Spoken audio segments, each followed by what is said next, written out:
காட்டில் ஒரு பூனையும் ஒரு நரியும் நண்பர்களாக இருந்தன. நரிக்கு எப்போதுமே தன் புத்திசாலித்தனத்தின் மீது ரொம்ப கர்வம் உண்டு. ஒரு நாள் 2 பேரும் பேசிட்டு இருக்கும் போது நரி பெருமையா சொன்னது, நண்பனே, எனக்கு ஆபத்து வந்தால் தப்பிக்க 100 வழிகள் தெரியும் என்று.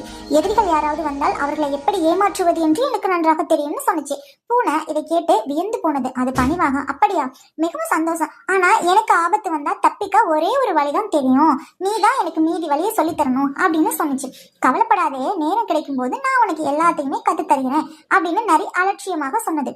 அவங்க பேசிட்டு இருக்கும் போதே தூரத்துல வேட்டை நாய்கள் குறைக்கும் சத்தம் கேட்டது. வேட்டைக்காரர்கள் நாய்களுடன் அவர்களை நோக்கி ஓடி வந்து கொண்டிருந்தனர். சத்தம் கேட்ட உடனே பூனை வேற எதையுமே யோசிக்கல. அது சட்டுன்னு அருகில் இருந்த ஒரு உயரமான மரத்துல ஏறி இலைகளுக்கிடையில் மறைந்து கொண்டது. இதுதான் பூனைக்கு தெரிந்த ஒரே ஒரு வழி.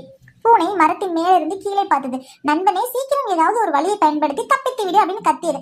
ஆனால் நரியோ குழப்பத்தில் இருந்தது. புதருக்குள் ஓடி ஒளியலாமா, வலைக்குள் நுழையலாமா, செத்த மாதிரி நடிக்கலாமா, இப்படி தன்னிடம் இருந்த 100 வழிகளில் எது செய்வது அப்படின்னு யோசிச்சுட்டே இருந்துச்சா. அதுக்கு வேட்டை நாய்கள் நரியை சுற்றி வளைத்து விட்டன. நரி பாவம் தப்பிக்க முடியாம மாட்டிக்கிச்சு.